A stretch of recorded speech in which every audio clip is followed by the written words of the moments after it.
So back in September of 2016, there was this incident off the coast of Galicia. Right, in northwest Spain. Yeah, exactly. So a local fisherman is out there, and he spots something floating in the Ria of Arusa. And as he gets closer, he realizes it's a dolphin, a newborn bottlenose dolphin. Just a really tragic scene. Right.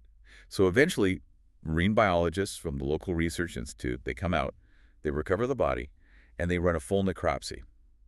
And what they found is kind of the catalyst for everything we are talking about today. Yeah, it really is. Because they didn't find any signs of disease. They didn't find, evidence of a shark attack or a boat propeller strike or anything like that. What they actually found were severe internal hemorrhages, completely crushed ribs. And the spinal cord was completely severed. Yeah, completely severed. And they also found these very specific parallel rate marks all across the skin.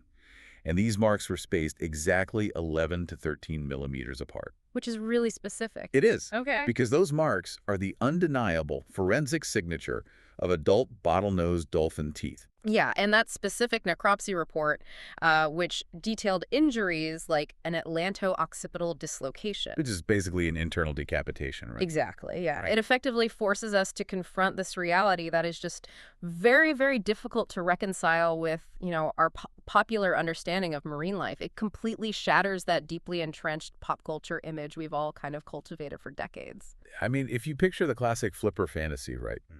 We have this collective cultural assumption about dolphins. The built-in smile, the synchronized flips in pristine blue water. The friendly guardian of the sea. Yeah, coming to the rescue of a drowning sailor, all that stuff. Yeah. But today, we are unpacking a massive stack of marine biology papers, evolutionary theories, and first-hand field accounts that tell a very, very different story.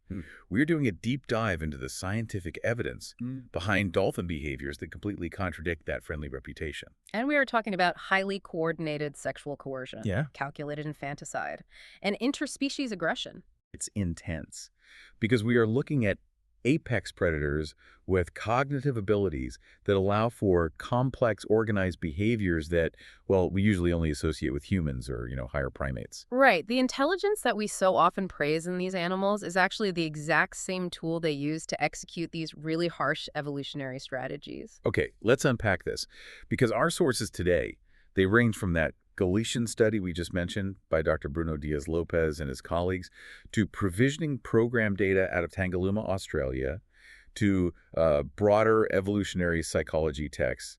We're even pulling from the cultural zeitgeist. Which is always fun. Right. Specifically, there's this massive viral Reddit thread where people are actively arguing about whether dolphins are, quote, evil. And honestly, that is the perfect place to start because those online debates highlight this fundamental intellectual trap that we fall into when we discuss animal behavior. Like, when you read through those comments, you see people reacting with genuine moral outrage. Oh, yeah, people are furious. Right. They use emotionally charged judicial language. Words like murder, rape, malice. There was one user who outright claimed that dolphins are, exceptionally brutal and that they kill for fun. It's fascinating how quickly the pendulum swings for people. Like they go from seeing them as magical sea puppies to viewing them as aquatic sociopaths. Exactly. And the mistake people make in those threads is applying a human, legal, and moral framework to a non-human animal. Right. Biologists call this anthropomorphism. When we witness a dolphin committing an act that would be, well, a felony in human society, we have to recognize that the dolphin is not operating under a moral code. They don't have laws. Right. They don't have a justice system. They have no concept of legal consent or any philosophical understanding of right and wrong. They are operating purely under the pressures of natural selection. It's kind of like judging the laws of physics. Like if a boulder rolls off a cliff and crushes a delicate flower, it's completely pointless to call the boulder malicious. Yeah, the rock is just obeying gravity. Right. We can explain the mechanics of why the rock fell, but assigning moral blame to it is just absurd. And that analogy perfectly illustrates what evolutionary psychologists like Randy Thornhill and Craig T. Palmer refer to as the naturalistic fallacy. A naturalistic fallacy. Yeah, it's the assumption that just because a behavior is natural or rooted in evolutionary biology, it must somehow be morally good or justified. And we really need to emphasize this to you as you listen to this deep dive.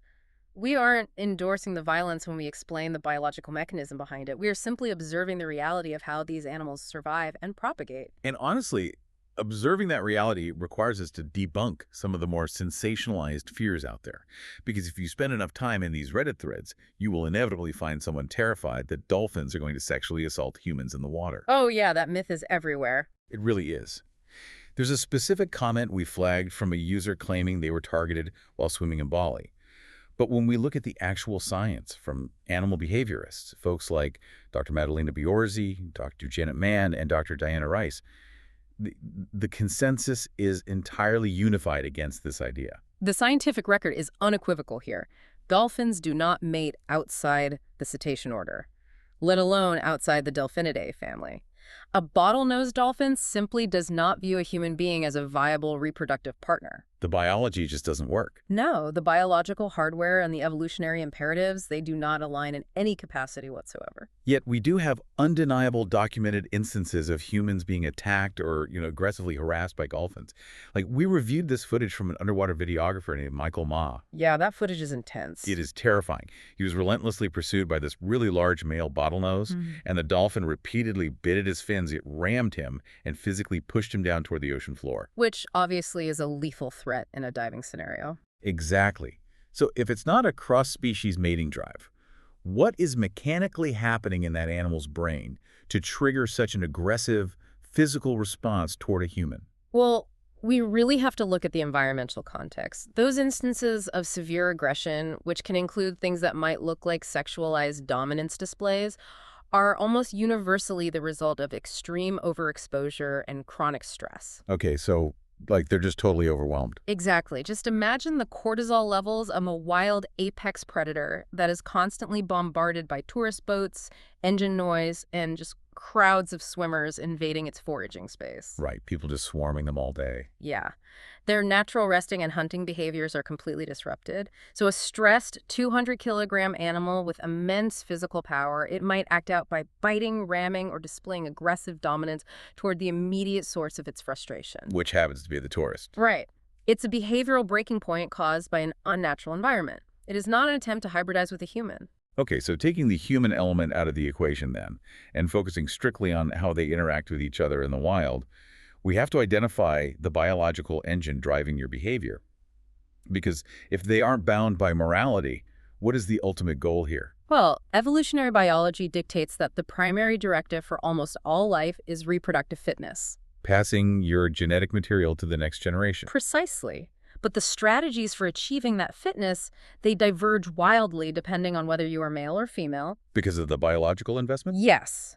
This divergence is entirely driven by that stark difference in investment. Female mammals, and obviously this includes dolphins, they invest an astronomical amount of metabolic energy and time into reproduction. Right, they have a really long gestation period. Yeah, followed by years of lactation. And they bear the primary burden of rearing and protecting a single calf in a very, very dangerous marine environment. And because that caloric and temporal investment is just so massive, a female bottlenose dolphin might only successfully raise a handful of calves over her entire lifespan. Which makes her extremely careful. Yeah, her biological imperative is quality over quantity. Yeah. So her optimal evolutionary strategy is to be highly selective, ensuring she only mates with males possessing the absolute best genetic traits. Right. She literally cannot afford to waste a multi-year investment on subpar genetics. Consequently, receptive females become a severely limited resource in the population. But males, they face an entirely different biological reality. It's a lot easier for them. Oh, absolutely. Producing sperm is metabolically cheap, and male dolphins contribute zero energy to gestation or calf rearing. So for a male, the bottleneck to reproductive success isn't energy, it's access. Just getting to the females. Right. The male's optimal strategy is to mate with as many females as possible. So this stark imbalance, a limited number of highly selective females versus a large number of males desperate for access, it creates this pressure cooker of intense competition among the males. And it's this intense, high-stakes competition for a limited resource that drives the evolution of our first major topic today, which is coordinated sexual coercion. Because we aren't talking about elaborate courtship dances here, or males showing off their physical prowess to win a female's favor, like a bird of paradise or something. We're talking about the strategic application of brute force and exhaustion. Marine biologists have thoroughly documented the formation of male alliances, which are often referred to as bachelor groups. Right, specifically within bottlenose dolphin populations. Yeah. And these alliances are highly structured cooperatives. 2 or 3 adult males, and sometimes these smaller alliances, actually form larger second-order super-alliances. They will temporarily bond with a singular, unified objective. To isolate a specific female and force her to mate. And the mechanics of how they achieve this in a three-dimensional fluid environment are just staggering. It's not a chaotic chase. The male alliance will target a female, perhaps one they sense is nearing estrus, and they systematically separate her from her pod. It's highly calculated. They use acoustic clicks and whistles to coordinate their movements, swimming in these tight formations to physically block her escape routes. If she tries to dive deep or break away, they aggressively hurt her. It's much like cutting horses working a stray calf. And when she resists, which, as we established, is her evolutionary imperative, the alliance escalates to sheer physical violence. They just start attacking her. Yeah. They will ram her with their rostrums, bite her flippers and dorsal fin, and relentlessly chase her to the point of absolute physical exhaustion. And this coordinated assault isn't just a brief skirmish. Biologists have observed these coercive herding events lasting for hours. Wow. And in some extreme cases, extending over several days until the female is so battered and depleted that she can no longer fight back, allowing every single male in the alliance to mate with her. As jarring as it is to visualize this level of organized violence, our evolutionary biology sources remind us that sexual coercion is absolutely not unique to dolphins. Not at all. It is a widespread mechanism across the animal kingdom. It represents a literal evolutionary arms race between male coercion and female resistance.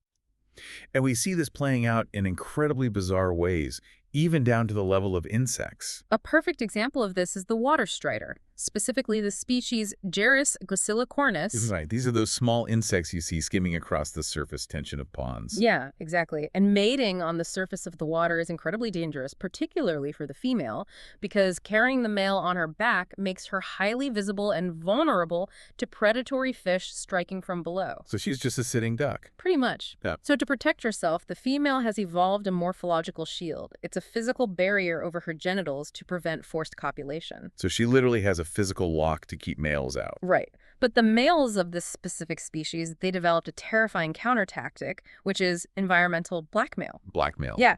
Because the female is physically blocking him, the male will use his legs to tap rapidly on the surface of the water, generating a specific frequency of ripples. Oh, wow. And those ripples act as a beacon. They signal their exact location to the predatory fish swimming below. The male is effectively threatening the female with a predator. Since she is positioned on the bottom during mating, she will be the first one eaten if a fish strikes. That is wild. It is. The only way the male will stop creating the ripples is if she opens her genital shield. So faced with the immediate threat of being eaten, the female submits to the mating. It is coercion achieved through calculated environmental intimidation. It's literally an extortion racket built into their DNA. Yeah. And we see an even more dramatic physical arms race in waterfowl. Most male birds don't even possess external genitalia, but male ducks have evolved this explosive corkscrew-shaped phallus that coils counterclockwise. And this bizarre anatomy evolved for one specific reason: to force insemination on females who are actively trying to escape. And the evolutionary response from the female waterfowl is equally complex. Over millions of years, their reproductive anatomy adapted into highly convoluted, maze-like vaginal tract. They develop dead-end sacs and clockwise spirals, right? Exactly. So if a male attempts to force mating, his counterclockwise phallus gets trapped in the clockwise spirals or diverted into the dead-end sacs, completely preventing his sperm from reaching her eggs. The only way successful fertilization occurs is if the female willingly relaxes her reproductive tract to accommodate him. So the more forceful the males became over evolutionary history, the more defensively complex the females became. Right. It's a biological lock and key being forged in real time by sexual conflict. But bringing this back to the dolphins, the female dolphin doesn't have a dead-end sac to protect her. When she is subjected to a days-long coercive herding event by a male alliance, the physiological costs are just devastating. She suffers direct trauma from bites and blunt force impacts. The sheer caloric burn of being chased for days heavily depletes her fat reserves. And the profound hormonal stress of the trauma suppresses her immune system, which leaves her highly susceptible to pathogens in the water. If she already has a calf at her side during this ordeal, her ability to protect it drops to zero. And this really brings up a critical point about cognitive capacity, because it's tempting to assume that higher intelligence leads to more peaceful, cooperative societies. Yeah, we like to think that smart means nice. We do. We often wonder why an animal with such a massive neocortex doesn't rely on complex courtship, Yeah. on being charming or demonstrating high fitness through displays rather than resorting to brute force. But the sociobiological reality is that high intelligence does not reflect violence. It actively enables it. Because a solitary, less cognitively advanced animal like a shark relies on opportunistic hunger mechanics. It sees food, it bites. But trapping a female dolphin in the open ocean requires a completely different skill set. Oh, absolutely. To form an alliance, a male dolphin must possess individual recognition. They use unique signature whistles to identify exactly who their partners are. So they know each other by name, Right. essentially. Essentially, yes. And they need the working memory to maintain long-term social bonds, navigating the complex politics of who helped whom in the past. They have to understand reciprocal altruism.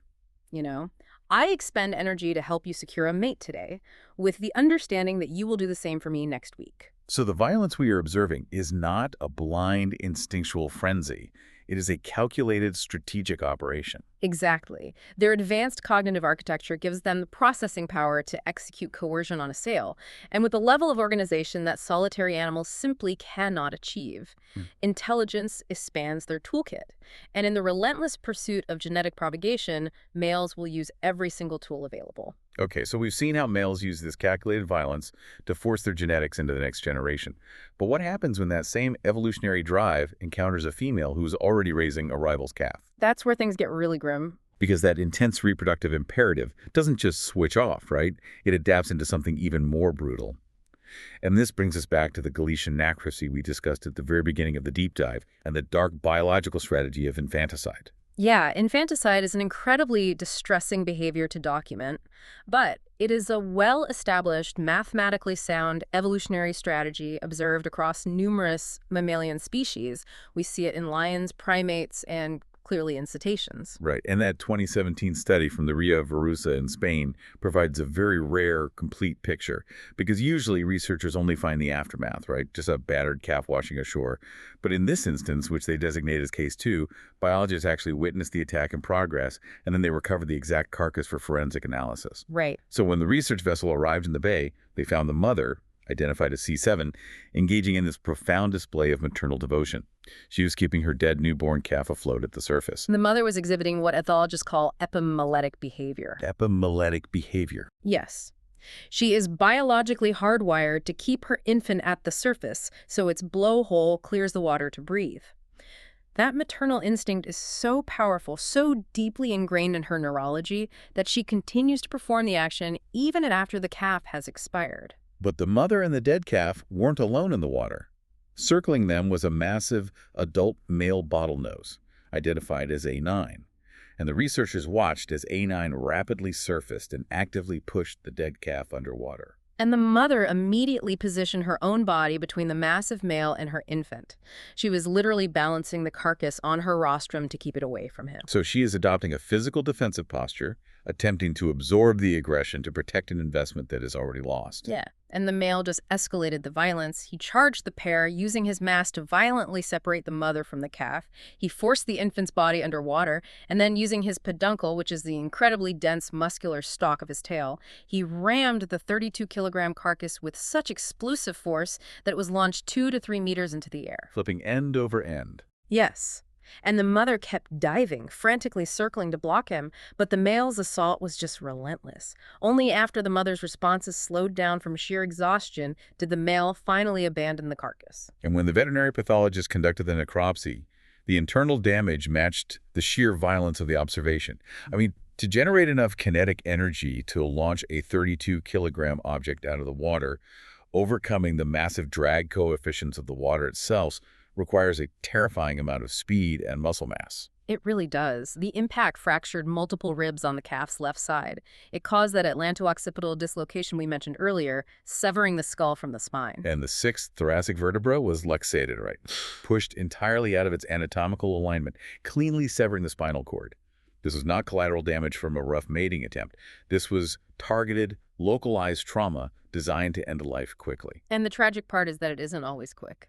We reviewed accounts of an attack in the Moray Firth in Scotland, where a male battered a calf and repeatedly held it underwater. And the calf actually survived the initial assault, but the blunt force trauma severely damaged its spinal column. So over the next 8 months, the calf developed severe scoliosis, its body twisting as it swam awkwardly, slowly starving and deteriorating until it finally beached itself and died. It's awful. And from a human perspective, this level of cruelty seems incomprehensible. But we have to ask the scientific question. What is the evolutionary logic here? Why would a male expend so much precious metabolic energy and risk injury from a fiercely protective mother just to kill a calf? Right, what's in it for him? The biological calculus is explained by Sarah Blaffer-Houdy's sexual selection hypothesis. It all comes down to the female's reproductive cycle. Bottlenose dolphins have a very long interbirth interval. A mother will spend several years nursing and fiercely protecting a single calf. And during this extended nursing phase, the mother's body undergoes lactational amenorrhea. Yes, meaning the biological act of producing milk actively alters her hormone levels, completely suppressing her ovulation. The metabolic drain of lactation prevents her from going into estrus. She physically cannot become pregnant while she is heavily nursing. Exactly. So from the perspective of an adult male looking to pass on his genes, a nursing female is a locked door. Waiting 3 to 4 years for her to naturally wean the calf is an eternity in the wild. The male might not even survive that long. But if the male kills the dependent calf, Then the mother's need to produce milk abruptly ceases. The hormonal suppression lifts and she is forced back into estrus, often within a matter of weeks. wow. By committing infanticide, the male forcibly removes a rival's genetics from the gene pool and immediately unlocks a mating opportunity for himself. He is a cold, devastatingly pragmatic shortcut. He destroys her investment to create an opening for his own. But this creates a really fascinating and heartbreaking tension, because we just discussed the mother, C7, exhausting herself trying to balance her dead calf on her beak, fighting off a male twice her size. If her biology is designed to eventually mate again, why does she fight so hard? Doesn't her intense maternal grief contradict the pragmatic survival logic of the male's strategy? It doesn't contradict biology at all. Actually, it highlights the ultimate evolutionary clash of competing imperatives. How so? Well, the mother's epimuletic behavior, her fierce protection, and her visible grief, those are vital evolutionary adaptations. The marine environment is incredibly hostile. For a calf to survive the years required to reach independence, the mother must possess an unbreakable, deeply ingrained neurological bond with it. She has to be willing to fight off sharks and endure starvation to keep it alive. Her brain is flooded with oxytocin, hardwiring her to protect that specific animal at all costs. So her biology is screaming at her to save the calf, completely blind to the fact that the male's biology is screaming at him to destroy it. Yes, it is an unstoppable force meeting an immovable object. The mother's grief isn't a glitch in the system.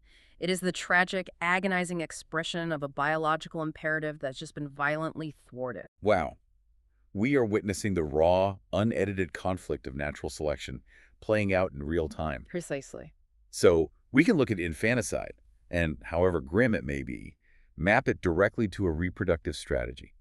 It has a clear, albeit dark, evolutionary utility. But the behavioral models begin to fracture when we look at our next set of data. What happens when these apex predators apply that exact same level of coordinated violence toward animals they have zero intention of mating with and zero intention of eating? Right. And this brings us to a phenomenon biologists refer to as surplus killing, or in this specific context, interspecies aggression. And this is where the sociobiological explanations become much, much more complex because the immediate utility of the violence isn't as obvious. And the evidence for this is widespread. Let's look at the Baltic Sea in 2016. Researchers found 6 harbor porpoises washed ashore. Now, porpoises share the same waters as bottlenose dolphins, but they're smaller, chunkier, and less socially complex. Right. These 6 animals didn't die of natural causes. Their necropsies revealed the exact same pathology we saw in the Galician dolphin calf. Massive internal hemorrhaging, fractured ribs, and those unmistakable, perfectly spaced rake marks from bottlenose teeth. And it's not an isolated regional issue either. In 2018, in a Belize mangrove, observers watched a group of 4 bottlenose dolphins systematically surround a baby manatee. They separated the calf from its mother, corralled it into shallow water, and repeatedly rammed and bit it until it died. It's brutal. Yeah, and this was one of 10 documented attacks on manatee calves in that specific area. And the defining metric in every single one of these interspecies attacks is the absence of consumption. Right. Like, a shark strikes a seal to consume calories. A killer whale eats the liver of a great white shark. But these bottlenose dolphins expend massive amounts of energy to beat porpoises and manatees to death, and then they simply swim away, leaving the carcasses untouched. Now, surplus killing, which is killing more than you can eat or killing without eating it, does exist elsewhere in Asia. Right, like the wolves. Hmm. During the winter of 2016, a single gray wolf pack in Wyoming, known as the Rim Pack, slaughtered 19 elk in a single night. And they only ate a fraction of the meat. Yeah, but biologists theorize that wolves engage in this behavior as a form of caching. They are killing vulnerable prey when the opportunity arises, hoping the freezing temperatures will preserve the meat for the lean winter months. And we even see it in microscopic ecosystems. There is a specific species of predatory midge whose larvae live in the tiny pools of water that collect in tree holes. A single midge larva will systematically slaughter up to 200 mosquito larvae in that pool, which is far more than it could ever digest. Right. But in both of those analogies, there is a clear ecological utility. The wolves are securing future calories, the midge larvae are operating in a confined zero-sum environment. By killing the mosquito larvae, they eliminate competitors for the limited oxygen and space in that tiny puddle. So what is the ecological utility for a dolphin killing a porpoise in the open ocean? Why do they do it? Synthesizing the marine biology literature, researchers generally point to two leading theories. The first aligns very closely with the midge larva analogy: resource competition. Okay, fighting over food. Exactly. While the ocean is vast, specific fishing grounds are not. Bottlenose dolphins and harbor porpoises occupy overlapping geographical ranges, and more importantly, they share overlapping diets. They both target the same schools of small schooling fish. Oh, I see. Yeah. So the theory of ecological exclusion suggests that dolphins perceive porpoises as direct competitors for a finite food source. By utilizing their superior size and cognitive coordination, the dolphins systematically eliminate the porpoises, violently removing the competition from their territory to ensure their own pod has unimpeded access to the fish. It's an organized aquatic turf war. You eat my fish, so I eliminate you. Exactly. What is the second theory? The second theory is darker, and it draws on observations of the largest member of the dolphin family, the orca. Juvenile orcas, particularly adolescent males, have frequently been observed running down and killing harbor porpoises without consuming them. Right, because they eat bigger things like seals or salmon. Yeah. And the prevailing consensus among researchers is that this is a form of target practice. Porpoises are fast, agile, and roughly the same size as the orca's actual prey. So the juveniles are honing their pursuit, herding, and striking mechanics on a living target. So they use the porpoise as a biological punching bag to train for the actual hunt. Exactly. And when we apply this theory to bottlenose dolphins, it takes on an even more chilling dimension, because a harbor porpoise is roughly the exact same size, weight, and acoustic profile as a bottlenose dolphin calf. Oh, wow. Yeah.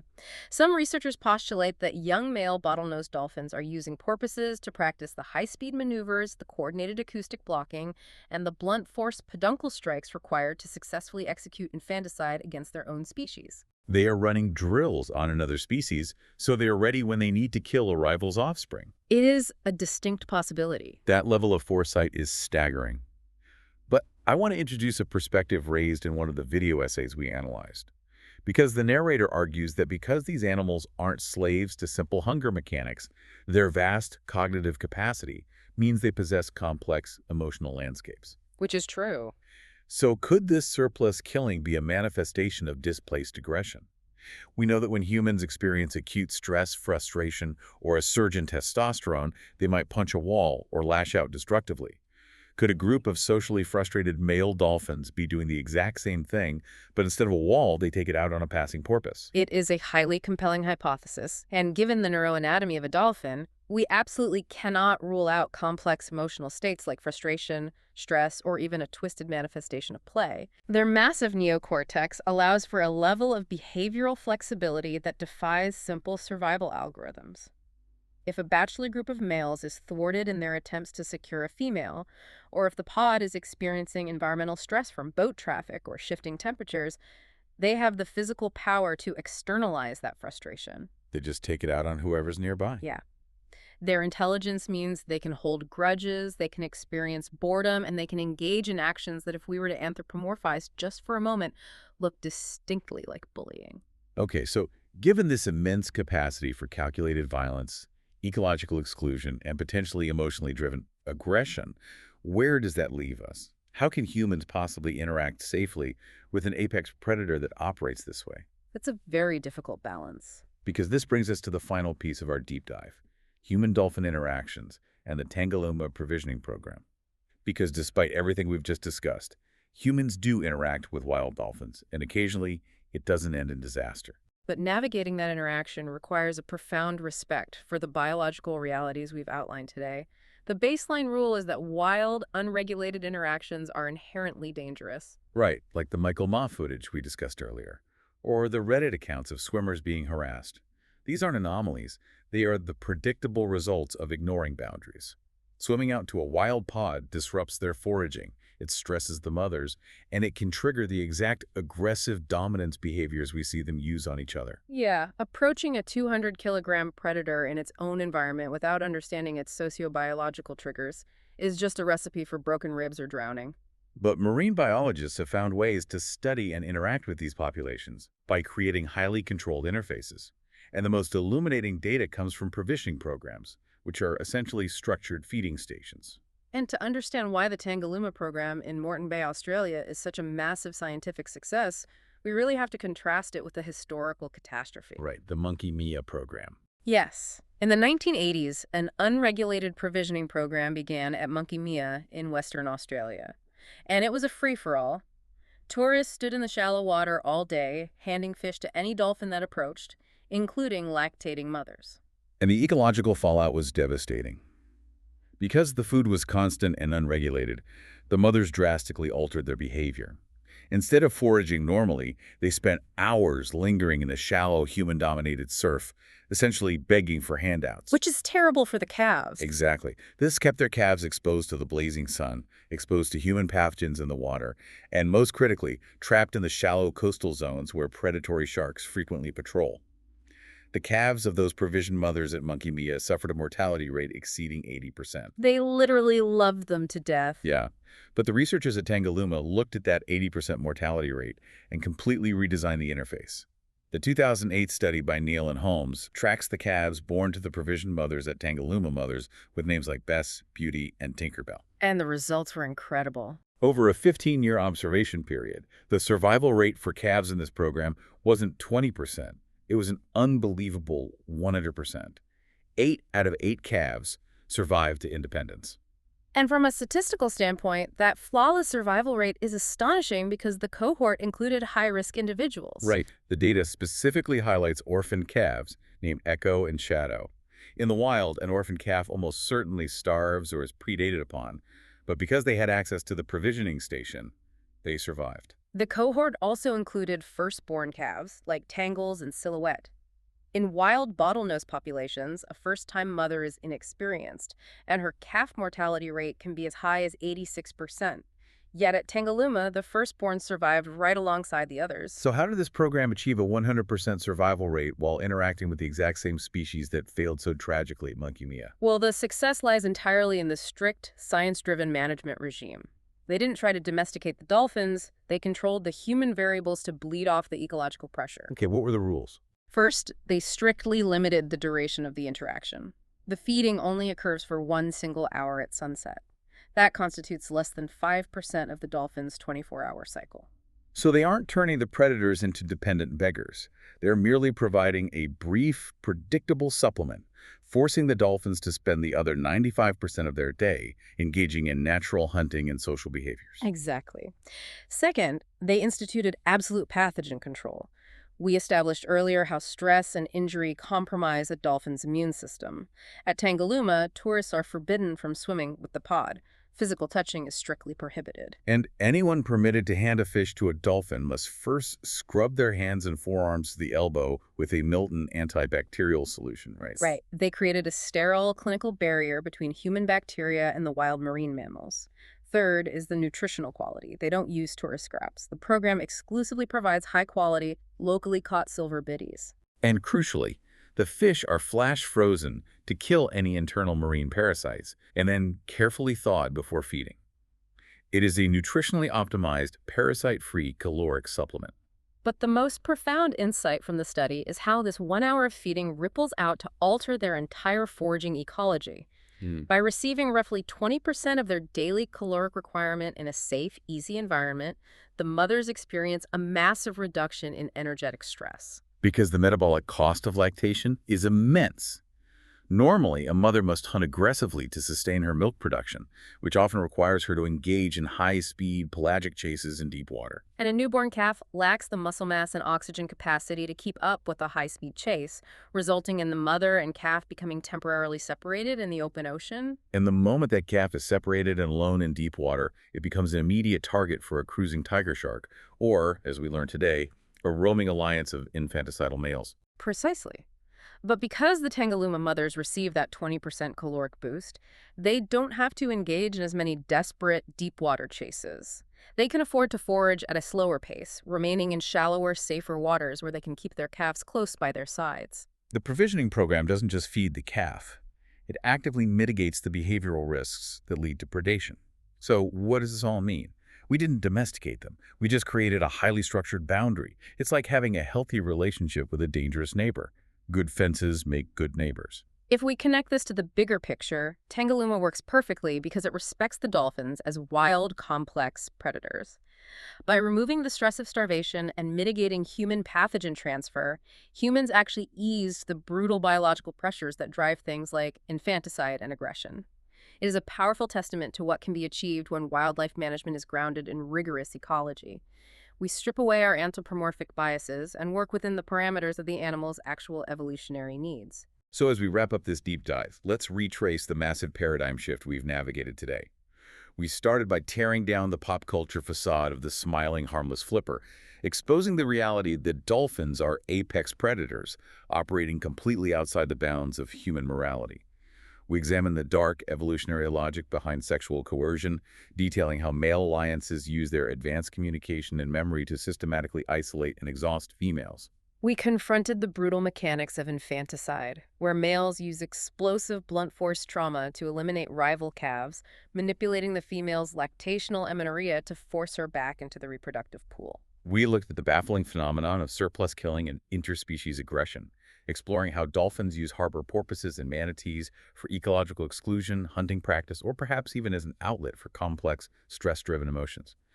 And finally, we found a blueprint for coexistence at Tangalooma, proving that humans can positively impact these animals, but only when we replace our fairy tales with hard science and strict boundaries. It is a vastly more complicated, darker, and more demanding picture than the one sold in gift shops. But it is also infinitely more fascinating.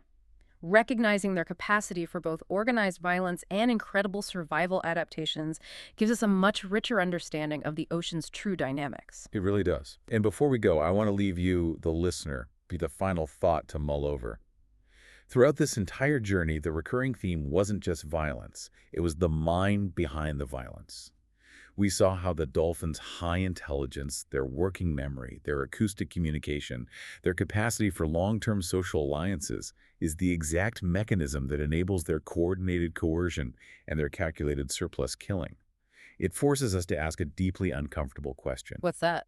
When we look across the animal kingdom, and perhaps even when we look at our own history, is the capacity for profound cruelty a failure of intelligence? Or is it an inevitable byproduct of it? Does expanding a species' neocortex simply create a larger, more sophisticated canvas for nature's darker machinations? That is the kind of evolutionary paradox that will keep you awake at night, just questioning everything you thought you knew about the relationship between brains and behavior. And that is exactly why we do the research. Thank you for joining us on this intense deep dive into the source material. We hope we shattered a few comfortable illusions and gave you a radically new lens through which to view the marine world. Keep questioning the narratives around you. Stay curious, and we'll catch you on the next deep dive.